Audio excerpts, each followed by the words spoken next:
Hello everyone, welcome to the official YouTube channel for all your MBA entrance exams. That is CAT by LPT. CAT, ZAT and MAT basically बहुत सारे different types of exams होते हैं जिसके लिए हम appear करते हैं.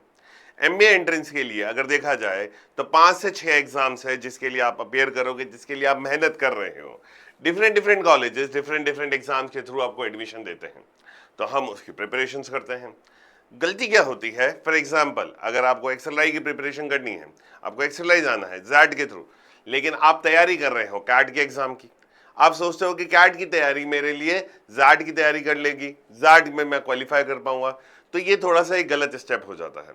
तो कैसे इन सारी गलतियों को अवॉइड करना है, कैसे हमें किस तरीके से एक्सेल करना है एक पर्टिकुलर एग्जाम्स में या सारे एग्जाम्स में, हमको आज वो डिस्कशन करना है. मैक्सिमम बच्चों के साथ मैंने ये दिक्कत देखी है कि वो क्या करते हैं, या तो कोई एक एग्जाम में ही एक्सेल कर पाते हैं और बाकी सारे एग्जाम्स की कोई तैयारी नहीं करते हैं. तो हम कैसे पैरेलली सारे एग्जाम्स को साथ में लेके चल सकते हैं, एक स्ट्रैटेजी से किस तरीके से कैसे काम करना है, या कोई particular dream college if you are targeting, तो उसके लिए अपन को किस चीज पर ध्यान देना पड़ेगा. तो आज मैं आपसे वो बात करने आया हूं. तो आज हमारे जो टॉपिक है that is your MBA exam strategy. CAT, XAT, NMAT, SNAP and CMAT, इन सब के एग्जाम्स के ऊपर मैं बात करूंगा आपसे. Because why one strategy won't work for all. एक ही तरीके की स्ट्रैटेजी नहीं काम करेगी, आपको क्या करना पड़ेगा, थोड़ा सा चेंज करना पड़ेगा अपनी पर्टिकुलर हर एक स्ट्रैटेजी में. फॉर एग्जाम्पल आप कैट की तैयारी कर रहे हो, बहुत खुशी की बात है, लेकिन आपको एनमैट का भी एग्जाम देना है. तो एनमैट के लिए क्या एक्स्ट्रा एडेड होगा जो आपकी कैट के साथ एनमैट की भी प्रिपरेशन कराएगा. Same for the XAT, same for your CMAT. तो उन सबको साथ में लेके कैसे चल सकते हैं, वो सारी की सारी आज हम बात करेंगे. तो that's why the topic is what is the strategy for all of this. क्या स्ट्रैटेजी रहेगी हमारी इन सब के लिए, आज मैं उस पर बात करने वाला हूं. चलिए तो स्टार्ट करते हैं आज का टॉपिक. सबसे पहले क्या क्या चीजें होती हैं, कौन कौन से एग्जाम होते हैं, उसके ओवरव्यू के ऊपर बात करेंगे हम कि क्या क्या रहता है हर एक एग्जाम में, क्या क्या स्ट्रक्चर रहेंगे, उन सारी की सारी चीजों पर बात करेंगे. तो चलिए आगे बढ़ते हैं. तो बिग मिस्टेक, सबसे बड़ी मिस्टेक्स क्या होती है बच्चों की. सबसे पहले अगर मैं बात करूं यहां पर कि एक बड़ी गलती जो हर एक बच्चा कर रहा है, हर एक बच्चे से हो जाती है अनजाने में, क्या गलती है वो. तो सबसे पहली बात, most student prepare for all the exam using the same method. हाँ, हर कोई क्या कर रहा है, कैट की तैयारी कर रहा है कि कैट की तैयारी करते हैं और सोचते हैं कि मेरा जैट भी क्लियर हो जाएगा. नहीं, ऐसे नहीं होगा. उसके अंदर एक एक्स्ट्रा एडिट आपको कहते हैं ना, एक एक्स्ट्रा एडेड को चीज डालनी पड़ेगी ताकि आप जैट की भी प्रिपरेशन साथ में कर सको या दूसरे डिफरेंट बी स्कूल्स के एग्जाम्स की तैयारी कर सको. तो most student prepare for all the exam using the same method. Same method से सारी चीजें आप अचीव नहीं कर सकते हो. तो सबसे पहली गलती तो हमारी यही है. अब each exam has a different rules and patterns and traps. yes, हर एक एग्जाम एक डिफरेंट रूल्स पर बना है, हर एक का एक अलग अलग पैटर्न है. फॉर एग्जाम्पल इफ यू से मी अबाउट जैट, तो जैट का एक अलग पैटर्न रहता है आपका. देन यू से मी अबाउट सी मैट, उसका एक अलग पैटर्न है. स्नैप का एक अलग पैटर्न है. तो इन सब का क्या है, आपका एक अलग अलग पैटर्न है. तो वो पैटर्न क्या क्या है और उसके साथ ही आपको तैयारी करनी, तो कैसे करोगे, तो वो वाली बात है. अब इन दोनों चीजों की वजह से होता क्या है, सेम मेथड यूज कर रहे हो और फिर क्या है, आप मेथड एग्जाम्स के स्ट्रक्चर्स नहीं देख रहे हो. तो इसकी वजह से यहां पर एक प्रॉब्लम आती है, that is they excel in one exam but underperform in others. Yes, ये होता है. जो एक इंसान है, जैसे for example if you are preparing for NMAT, तो एनमैट में तो अच्छा कर लेगा, कैट, जैट, स्नैप इन सब में खराब कर लेगा. तो हम एक ऐसी स्ट्रैटेजी की बात करेंगे जिसमें आप सारे की सबको साथ में लेके चल सको, जिसमें सबको साथ में लेके चल सको, और क्या क्या आपको एक्स्ट्रा एडेड ध्यान देना पड़ेगा बाकी सारे पेपर्स को कवर करने के लिए, उसके ऊपर हम आज बात करने वाले हैं. चलिए गोइंग फॉर इट. तो अगर मैं कैट की ओवरव्यू की बात करूं, तो मेरे बेसिकली कैट के अंदर मेरे पास 3 सेक्शंस है, that is VRC, DLR and QA. GK आती नहीं है, लेकिन अब जीके कहां कहां आती है इस बात को समझना पड़ेगा. जीके अब मेरी कहां आती है, जीके मेरी जैट के अंदर आती है, जीके मेरी सीमैट के अंदर आती है. तो कुछ कुछ एग्जाम्स हैं जहां पर जीके आती है. तो अब जीके एक यहाँ पे जीके नहीं आती है, तो इस बात का ध्यान रखना पड़ेगा. Difficulty high in DILR, moderate in QA and tricky in VRC. तो ये डिफिकल्टी लेवल मेरे को पता चल गया कि कैट का डिफिकल्टी लेवल क्या चलेगा. तो अगर if you are preparing for the CAT, कि मेरे को कैट की प्रिपरेशंस करनी है, तो डेली आरसी प्रैक्टिस करनी है, DIIs puzzle solving, variety of sets रखते हैं डेली आपके बेसिस पर, और एक्यूरेसी ओवर अटेम्प्ट्स. आपको यहाँ पर एक्यूरेसी पे ध्यान देना पड़ेगा, ओवर अटेम्प्ट, ज्यादा अटेम्प्ट पे ध्यान नहीं देना है. सबसे ज्यादा ध्यान किस पे दोगे आप, एक्यूरेसी पे ज्यादा ध्यान दोगे. Common mistake, ignoring DILR practice until late. आगे जाके सोचते हैं कि DILR की प्रैक्टिस कब करेंगे, आगे जाके करेंगे। तो ये जो आगे जाके करने की वाली दिक्कत है ना, ये सबसे बड़ी प्रॉब्लम बन जाती है कैट के एग्जाम के लिए। तो if you are preparing only for the CAT, अगर मेरे दिमाग में है कि मैं तो सिर्फ कैट की प्रिपरेशन करूंगा, तो याद रखिएगा आपको क्या करना है, RC की प्रैक्टिस करनी है, DILR की रोजाना प्रैक्टिस करनी है। जो DI और एक LR का सेट आपको रोजाना लगाना पड़ेगा, उसको आप आगे की तरफ नहीं छोड़ सकते हो। दूसरा, एक्यूरेसी ओवर अटेम्प्ट्स पे ध्यान दोगे। ऐसा नहीं कि बहुत ज्यादा क्वेश्चंस करने चले गए कि भाई मेरे को तो 50 क्वेश्चन करके आने, नहीं, ऐसा नहीं होगा। एक्यूरेसी पे ध्यान दीजिए, मैक्सिमम ध्यान एक्यूरेसी पे रहेगा, अटेम्प्ट्स पर ज्यादा ध्यान नहीं रहेगा। तो ये कैट के लिए हमारी बात है कि कैट में आपको इस चीजों का ध्यान रखना है। तो देखो, पहले हम सब पे ध्यान दे रहेंगे, देखो किस किस चीज पे क्या क्या ध्यान देना है, एक पर्टिकुलर स्ट्रैटेजी क्या होनी चाहिए। तो देखो, स्ट्रैटेजी इसकी ये होनी चाहिए, इसको दिमाग में रखना है। अब मैं बाकी सबको फिर बाद में लिंक करके बताऊंगा कि किस तरीके से आगे हम करने वाले हैं ना। अगर मैं जाट की बात करूं, तो जाट के अंदर मेरे पास 3 सेक्शंस आते हैं। जाट के अंदर मेरे पास 3 सेक्शंस आते हैं, that is your VARC, quantitative aptitude and DI, decision making and GK। देखो, मैंने आपसे कहा था ना, देखो डिसीजन मेकिंग एक यहाँ पर एक नया सेक्शन है, GK एक यहाँ पर नया सेक्शन है, जो कि आपको यहाँ नहीं मिलता है, कैट में आपको नहीं मिलता है। कैट में VARC मिलता है, यहाँ पर भी VARC मिलता है। कैट में QA मिलता है, यहाँ पर भी QA मिलता है। अब यहाँ पे आता है कि सर कैट के अंदर DILR का पूरा सेक्शन है, यहाँ पे QA के साथ DI आपकी आ जाती है। तो ये 2 नई चीजें हो जाती हैं। वर्बल टफर देन कैट, अगर देखा जाए तो जाट की जो वर्बल आती है वो कैट से टफ आती है। तो अगर कोई बंदा कैट और मैं कह रहा हूं आपकी जाट की तैयारी कर रहा है, तो उसको इंग्लिश पे बहुत ज्यादा ध्यान देना पड़ेगा, इंग्लिश पे ध्यान देना पड़ेगा। QA के अंदर जो क्वेश्चंस आते हैं वो वर्डी प्रॉब्लम्स आती है जाट के अंदर, तो you have to prepare more for some kind of wordy problems. Question बड़ा बड़ा आता है तो उस पर ध्यान देना। इजी आता है बट थोड़ा बड़ा आता है, तो उसको पढ़ने वाली हैबिट आपको डेवलप करनी पड़ेगी। Decision making is unique to XAT, तो यूनिक ये एक नई चीज है, ये आपको कैट के अंदर नहीं पूछता है। डिसीजन मेकिंग एक नई चीज हो जाती है, तो डिसीजन मेकिंग पे ध्यान देना पड़ेगा। लेकिन डिसीजन मेकिंग पे ऐसा नहीं कि आप अभी से ध्यान दो। तो अगर मैं कहूंगा डिसीजन मेकिंग पे कब से ध्यान देना, तो जब आपका कैट का पेपर हो जाए उसके बाद आप DM पे ध्यान दीजिएगा, क्योंकि DM आपके लिए स्कोरिंग सब्जेक्ट हो सकता है, छोटा सा सब्जेक्ट है और स्कोरिंग हो सकता है DM। तो अगर अभी की मैं बात करूंगा तो सर क्या करना चाहिए, अभी की बात मैं करूंगा तो you should prepare for QA DI, ठीक है, इसके ऊपर ध्यान दीजिए। QA DILR का सेक्शन आप वैसे भी कैट के लिए प्रिपेयर कर रहे हो, QA का प्रिपेयर कर रहे हो। VARC पे ज्यादा ध्यान देना, अगर आप कैट और जाट को साथ में लेके चल रहे हो तो VARC क्योंकि टफर आती है, तो आपको VARC इस जाट के हिसाब से प्रिपेयर करनी है, और QA और DILR आपको कैट के हिसाब से प्रिपेयर करनी है। तो डिसीजन मेकिंग सेट्स डेली अगर आप अभी से प्रिपेयर कर रहे हो जाट की, तो DM की प्रैक्टिस चाहो तो अभी से कर सकते हो, करना चाहो। लेकिन हाँ ठीक है, अगर कोई फोकस्ड है कि I have to go only for the XAT, उसके लिए तो डिसीजन मेकिंग अभी से प्रैक्टिस करनी चालू कर देनी चाहिए। कोई चाहता है कि कैट और जाट साथ में चले, तो मैं कहूंगा DM बाद में करिएगा, अभी आप इस तरीके से करना चालू करिए। Practice diverse RCs and vocabulary heavy based questions. Remember, VARC पे ज्यादा ध्यान देना है if you are preparing for the XAT. GK from newspaper and year books, आपको न्यूज़पेपर पढ़ते रहना चाहिए और अपनी GK को प्रिपेयर कर लेना चाहिए। यहाँ से common mistake, neglecting decision making, it's a score booster. Remember, जो मैं आपसे कह रहा हूं, यहाँ पर एक DM रियलिटी में एक स्कोर बूस्टर है। अगर आप सिर्फ और सिर्फ जाट को लेके चल रहे हो तो मैं आपको कहूंगा कि आपको DM की प्रैक्टिस अभी से कर लेनी चाहिए। लेकिन हाँ, अगर आप जाट को लेके, आप दोनों कैट और जाट को साथ में लेके चलना चाहते हो, तो मैं कहूंगा DM को थोड़े टाइम बाद प्रैक्टिस करना शुरू कर दीजिएगा। लेकिन हाँ, ये याद रखिएगा, DM आपके मार्क्स बढ़ा सकता है, इस पे ज्यादा ध्यान देना है। DM can increase your marks and that's really a score booster, really में एक स्कोर बूस्टर की तरह बिहेव करेगा। तो रिमेंबर, इस बात को ध्यान रखिएगा। चलिए अब आगे बढ़ते हैं, गोइंग फॉर द नेक्स्ट। तो क्या सीखा मैंने ये सीखा कि सर VARC जाट की टफ आती है, तो हमेशा कैट और जाट को अगर प्रिपेयर कर रहे हो तो VARC should be the level of Jat. VARC हमें जाट के लेवल के हिसाब से प्रिपेयर करनी है, QA DILR हम कैट के हिसाब से प्रिपेयर करेंगे। सिर्फ जाट की अगर मैं बात कर रहा हूं तो डिसीजन मेकिंग पे हम ज्यादा ध्यान देंगे, डिसीजन मेकिंग को हम रेगुलर अभी प्रैक्टिस में डालेंगे।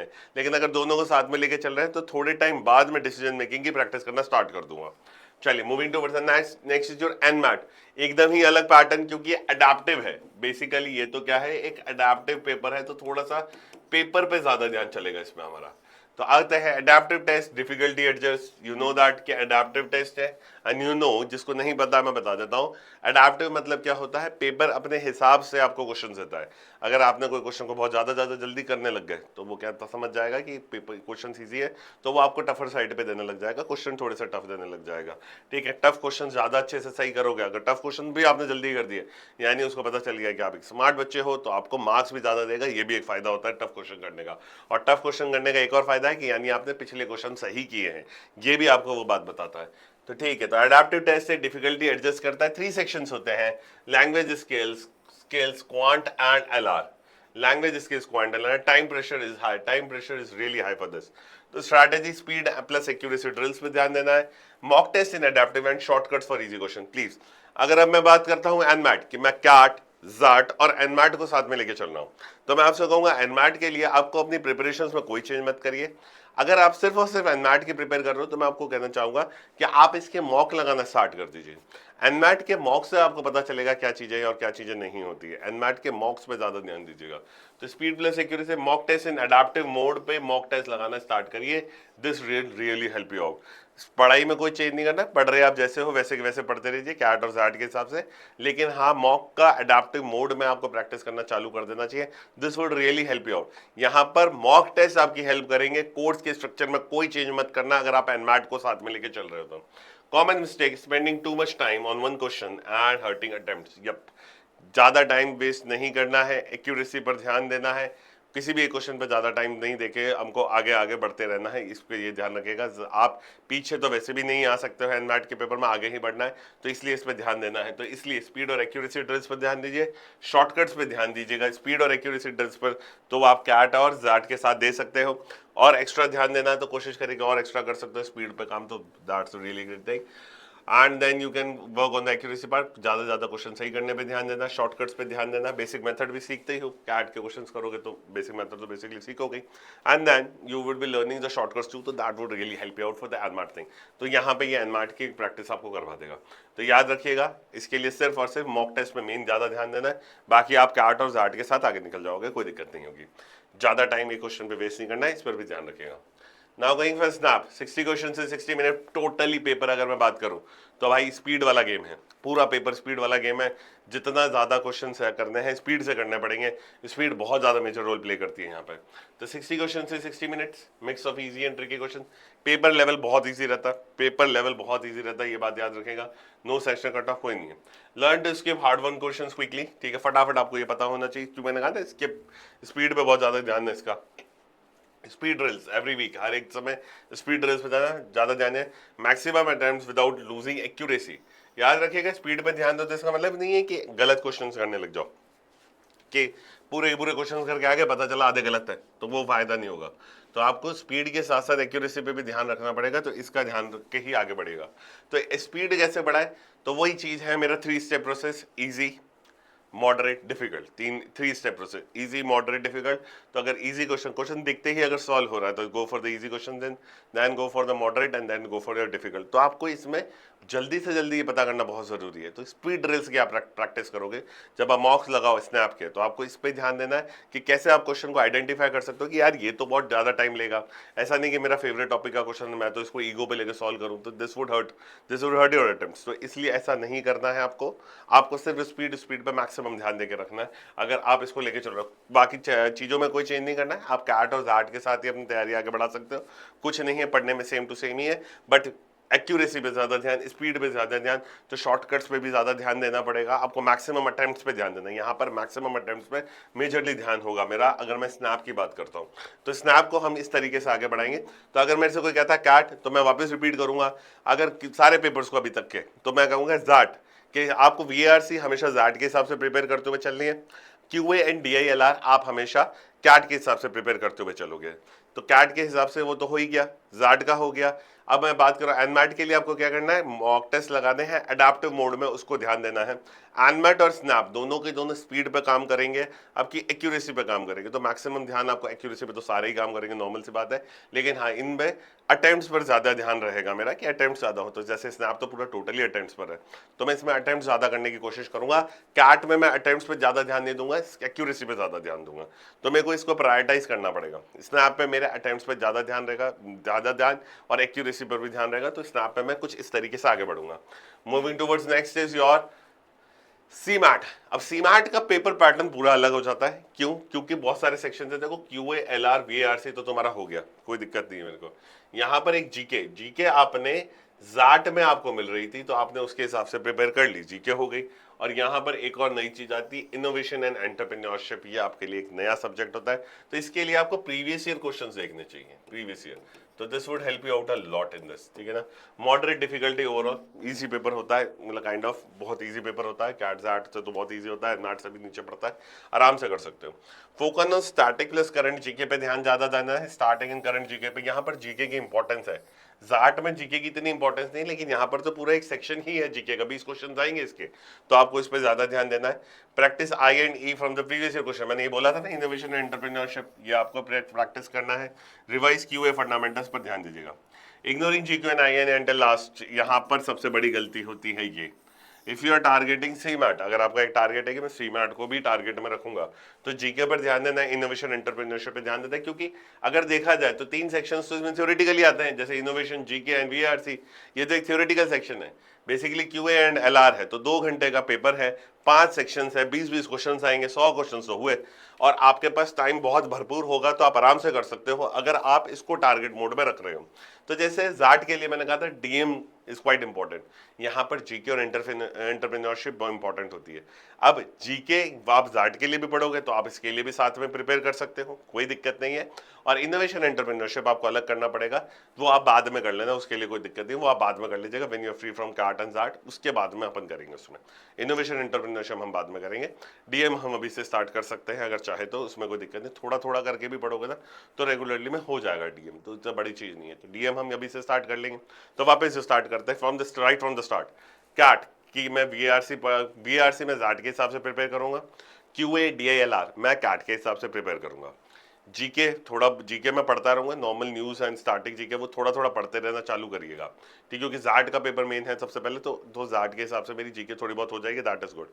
डीएम के सेशंस डीएम का थोड़ा थोड़ा सॉल्व करता रहूंगा, ताकि कैट के बाद में मैं डीएम पर और ज्यादा ध्यान देकर उसको इंप्रूव कर लूंगा।